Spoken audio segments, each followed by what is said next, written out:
Well, hey there, comics fan. Thanks for watching Four Color Commentary. I'm Mark Allen.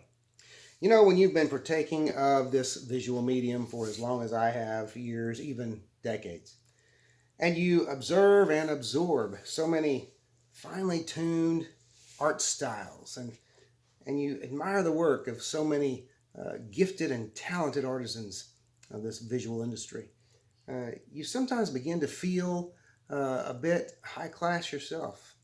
A bit mindful of high arts, fine arts even, a bit hoity-toity perhaps, and even in your rarest hours, a bit artsy-fartsy.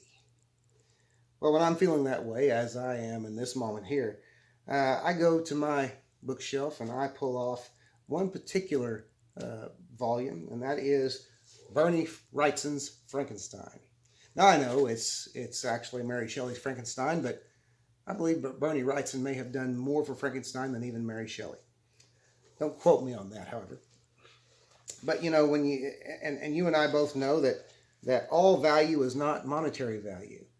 Some value is visual, and it is value that causes you to thumb through and read a book over and over again until it is literally falling out of the binding.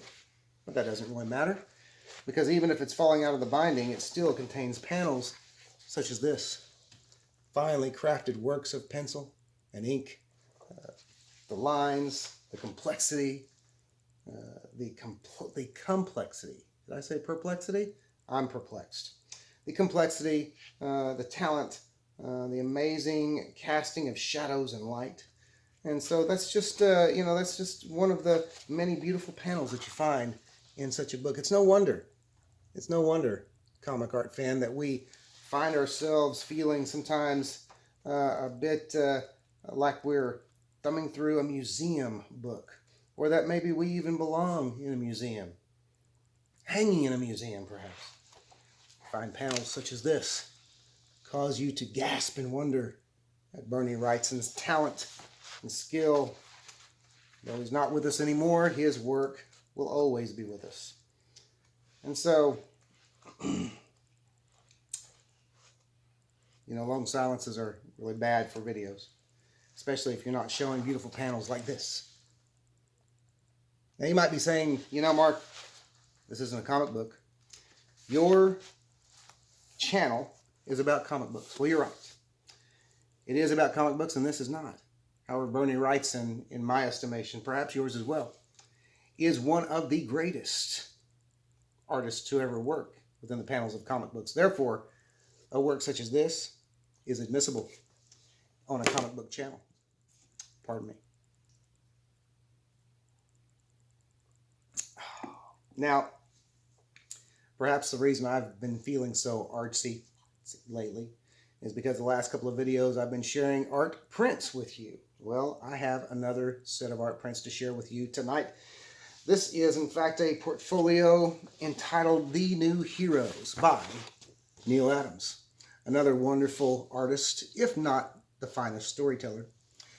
Signed and numbered, of course, by Neal. Mine's a little bit rough condition, as most of my print sets are, but that's neither here nor there, nor does it matter. It doesn't matter because it has these amazingly crafted characters that, with the exception of one, to my knowledge, never appeared in a single comic book. Characters like King Tut, the man from future past. Who knows what the story of King Tut was? He obviously had an Egyptian heritage, but we'll never know unless someone decides to follow through on a comic book about King Tut. Toy Boy. Now, okay, I'm going to be real honest with you. I think Toy Boy may have been published, at least one appearance, by Continuity. I'm not sure. These are, by the way, The New Heroes is copyright 1979 Sal Q Productions. The art and character copyrights are all 1979 Neal Adams, with the exception of one that we'll talk about here in a moment. But there's Toy Boy. Can you imagine being a boy who loves his toys and able to have toys that enable you to fight crime? It'd be a lot of fun. That would be the thing that boyhood is made of. Then you have a wonderful looking, okay, actually it's kind of frightening looking, A gentleman by the name of Titan, swinging a sword, packing a pistol, and laying the smack down on some not high society types there. I don't imagine these guys hang out in a whole lot of museums. But this ought to be hanging in a museum somewhere, and we ought to be viewing it. I don't know what that means. Then there's this, I'm not sure what to think of this particular character, but the image is kind of cool. Crazy man. He certainly looks crazy. Could be terrified man. Could be just ate a, I don't know, Reaper pepper man and has no water man. California Reaper, what kind of Reapers are those? I can't remember. Anyway, he looks in distress. He looks, if not pain, then certainly crazy. Again, copyright Neal Adams. And then this gentleman, a gentleman whose name you've heard before, but not connected with him unless you have this art print. And that's the set, in which case this is all old news to you.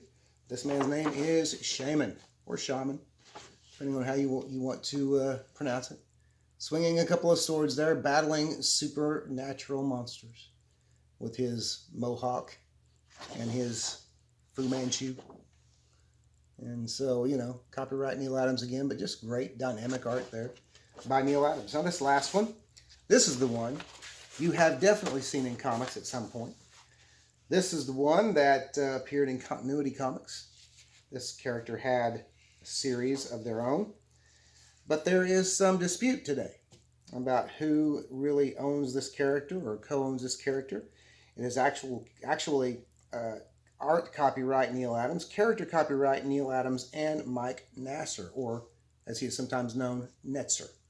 But today, modern day, there's quite the debate between the two about who owns what. But this is Ms. Mystic. Ms. Mystic first appeared in this print set, this portfolio, in 1979. And this is, technically, her first appearance. And that is the New Heroes portfolio set. Don't you feel now like you need to go to a museum and gaze at the art on the walls? If you don't, then just pick up a comic book and start reading something, okay? But anyway, I thought that needed to be shared. And now, if you don't mind, I'm going to go back to Bernie Wrightson's Frankenstein. I bid you a fond adieu, and I thank you for watching 4-Color Commentary.